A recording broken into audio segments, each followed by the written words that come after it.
Comme vous le savez tous, c'est ma première conférence de presse en 6 mois. Et il y a tellement de choses à dire. Je ramène des emplois, je choisis le meilleur cabinet pour que vous puissiez tous voir pourquoi je dois déclarer cette urgence. Nationale, c'est une obligation parce que je le veux. C'est vraiment simple. Et je dirais qu'il est temps de rembourser Donny et il dira nouveau téléphone, qui est-ce? Et nous serons alors poursuivis. Ils nous poursuivront devant la cour du 9e circuit. Nous obtiendrons une autre mauvaise décision et nous finirons devant la Cour suprême. En plus, nous avons un autre sommet à venir à Hanoï avec le leader nord-coréen, le président Kim, qui, soit dit en passant, est un gars très cool et mal compris. J'ai vraiment hâte de le voir la semaine prochaine. C'est un dîner pour les idiots, comme ils les appellent. Passons aux choses sérieuses, mesdames et messieurs. Que se passe-t-il lorsqu'un comédien réticent devient une puissance politique? Lorsque les blagues se transforment en coups qui font mal. Quand Saturday Night Live devient plus effrayant que les mémos du lundi matin, le parcours d'Alec Baldwin de mai à la pire nuit de cauchemar de Mag est plus tordu que les tweets de Trump et croyez-moi, vous allez vouloir voir comment ce train de désastre se transforme en un triomphe. Avant de continuer, j'aimerais vous demander une petite faveur. Si vous appréciez ce contenu, prenez une seconde pour liker cette vidéo et vous abonner à la chaîne. Plus de 98% d'entre vous regardent les vidéos sans s'abonner. Cela ne vous coûte rien, mais fait une grande différence pour nous. Alors, avez-vous cliqué sur le bouton d'abonnement? Parfait, merci beaucoup. Maintenant, revenons à la vidéo. Imaginez Alec Baldwin tranquille chez lui, probablement en train de siroter un thé fancy quand son téléphone sonne. C'est SNL qui appelle avec une idée folle. Hey Alec, tu veux jouer Trump? Vous penseriez que Baldwin sauterait sur l'occasion, non? Eh bien non, il a dit non. Pouvez-vous imaginer ce gars, connu pour son esprit aiguisé et ses imitations incroyables, dire non à l'occasion de jouer le plus grand personnage de la politique? C'est comme dire à un enfant qu'il ne peut pas avoir de glace pour le dîner. Mais SNL ne voulait pas accepter de non comme réponse. Ils ont continué à insister, probablement plus fort que Trump, avec ses appels téléphoniques parfaits. Pourquoi était-il si insistant sur Baldwin? Peut-être à cause de ses cheveux parfaitement coiffés ou de sa capacité à pincer ses lèvres juste comme il faut. Ou peut-être savait-il qu'il serait le parfait épine dans le pied de Trump. Après tout, Baldwin et Trump vont ensemble comme l'ananas sur la pizza. Certains adorent, d'autres pensent que c'est une abomination. Parlons maintenant du passé de Baldwin avec Trump. Ces deux-là n'étaient pas vraiment amis. En fait, ils étaient plus comme l'huile et l'eau. Ou peut-être plus comme Trump et les faits, ça ne se mélange pas. Donc, quand Baldwin a finalement cédé et a dit oui, on peut se demander pourquoi. Était-ce le défi de devenir le Trump grincheux ultime ou peut-être était-ce le salaire? Avouons-le, jouer un président paye probablement mieux que jouer un bébé patron. Dire oui n'était que le début. Baldwin a dû vraiment devenir Trump. Imaginez-vous arriver à votre premier jour de travail en réalisant que vous n'avez aucune idée de ce que vous faites. C'était Baldwin à sa première répétition. Il transpirait probablement plus que Trump à un bar à salade. Baldwin a admis qu'il n'avait aucune idée de ce qu'il faisait. Il n'avait jamais essayé d'imiter Trump avant. C'est comme si on vous demandait de faire une chirurgie cérébrale alors que vous n'avez joué qu'à l'opération. Puis est venue la transformation. Maquillage, perruque et soudainement orange. Vous êtes heureux qu'il ait dit oui.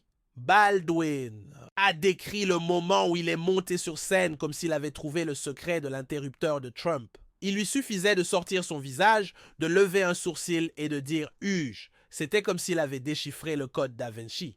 Des imitations de Trump et le public a adoré. Lorsque Baldwin est apparu pour la première fois en tant que Trump, les gens ont perdu la tête. C'était comme voir un magicien sortir un lapin d'un chapeau, sauf que le lapin était orange et criait sans cesse « Fake news ». Trump, lui, n'était pas amusé, je suppose qu'il n'apprécie pas l'art quand il se moque de lui. Baldwin a rapidement réalisé qu'il avait mis la main sur quelque chose de grand, comme s'il avait trouvé le kryptonite de Trump, la comédie. C'était comme s'il avait trouvé les mots magiques pour faire entrer le président dans une colère sur Twitter. Tout ce qu'il avait à faire était de pincer ses lèvres et de dire « Huge » et hop, Trump lançait ses petits pouces plus vite qu'on ne pouvait dire « Coff ». Vous pensez que devenir Trump? Imaginez-vous arriver à votre premier jour de travail en réalisant que vous n'avez aucune idée de ce que vous faites. C'était Baldwin à sa première répétition. Il transpirait probablement plus que Trump à un bar à salade. Baldwin a admis qu'il n'avait aucune idée de ce qu'il faisait, il n'avait jamais essayé d'imiter Trump avant. C'est comme si on vous demandait de faire une chirurgie cérébrale alors que vous n'avez joué qu'à l'opération. Puis est venue la transformation, maquillage, perruque, et soudainement orange. Vous êtes heureux qu'il ait dit oui. Baldwin a décrit le moment où il est monté sur scène comme s'il avait trouvé le secret de l'interrupteur de Trump. Il lui suffisait de sortir son visage, de lever un sourcil et de dire « Huge ». C'était comme s'il avait déchiffré le code Da Vinci des imitations de Trump et le public a adoré. Lorsque Baldwin est apparu pour la première fois en tant que Trump, les gens ont perdu la tête. C'était comme voir un magicien sortir un lapin d'un chapeau, sauf que le lapin était orange et criait sans cesse « Fake news ». Trump, lui, n'était pas amusé, je suppose qu'il n'apprécie pas l'art quand il se moque de lui. Baldwin a rapidement réalisé qu'il avait mis la main sur quelque chose de grand, comme s'il avait trouvé le kryptonite de Trump, la comédie. C'était comme s'il avait trouvé les mots magiques pour faire entrer le président dans une colère sur Twitter. Tout ce qu'il avait à faire était de pincer ses lèvres et de dire « huge » et hop, Trump lançait ses petits pouces plus vite qu'on ne pouvait dire « coff ». Vous pensez que devenir Trump, c'est aussi simple que de se mettre de la peinture orange et de faire des grimaces bizarres? Jackie, quel est ton visage et le meilleur de tout? Nous avons la seule fusée avec le moins d'argent sur son compte épargne. Des progrès suffisants ont été réalisés dans les négociations avec la Chine. Écoute, tu demandes la mauvaise personne, réfléchis encore. Alec Baldwin s'est métamorphosé en Donald Trump de façon plus extrême qu'un relooking présidentiel débridé. C'est comme s'il avait signé pour Extreme Makeover édition Maison Blanche sans lire les petites lignes. Commençons par les changements physiques. Baldwin a passé des heures dans le fauteuil de maquillage, recouvert de plus de pâte orange qu'une ferme de carottes pendant la saison des récoltes. Et ses cheveux, c'est comme essayer de recréer une tornade de barbe à papa sur sa tête. Mais le vrai défi, Baldwin a dû perfectionner son visage de Trump. Imaginez un homme adulte devant un miroir faisant sortir ses lèvres et plissant les yeux comme s'il essayait de lire les petites lignes sur un menu de McDonald's. Sa femme pensait probablement qu'il faisait un AVC. Devenir Trump, ce n'est pas juste ressembler à une boulette de fromage humain, c'est aussi sonner comme lui.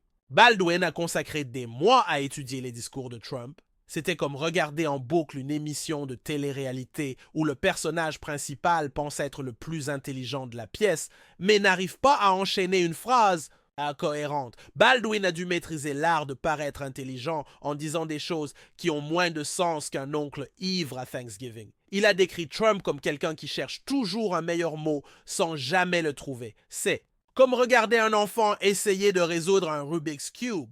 Frustrant, mais impossible de détourner les yeux. Et n'oublions pas ces petites mains. Elles sont petites, mais elles ont des grands gestes. Baldwin a dû apprendre les gestes caractéristiques de Trump, probablement en regardant des boucles sans fin de ses rassemblements. C'était comme essayer d'apprendre la danse interprétative avec un kilt en tempête. Mais là où ça devient bizarre, Baldwin a commencé à voir Trump partout, dans ses céréales, dans son café, dans le miroir quand il se brossait les dents. C'est de l'acting de méthode devenu fou. La ligne entre Baldwin et Trump a commencé à se brouiller. Baldwin joue-t-il Trump ou est-ce Trump qui le joue? C'est comme une version politique d'Inception et il fallait aller plus loin. Et bien sûr, cela a eu un impact. Baldwin a dit que jouer Trump, c'était comme manger de la fast-food pendant des années. Ce n'est pas seulement mauvais pour le corps, mais aussi pour le cerveau. Imaginez devoir penser comme Trump tout le temps. Ça vous donne envie de construire un mur autour de votre propre santé mentale. Même la famille de Baldwin s'est mêlée à l'acte. Ses enfants ont commencé à demander pourquoi papa ressemblait à une mandarine triste, une véritable équipe de mini-roast. Papa, tu t'es encore endormi dans un lit de bronzage? Et voilà. À tout le monde, je viens de déclarer une urgence nationale très importante. J'ai dit, as-tu un problème de drogue? Non, non, non. On donne la peine de mort à ceux qui vendent de la drogue. On a besoin du mur. Ok, j'ai juste eu un super examen de santé. Je tiens toujours. 1m98, 185 lb, en forme.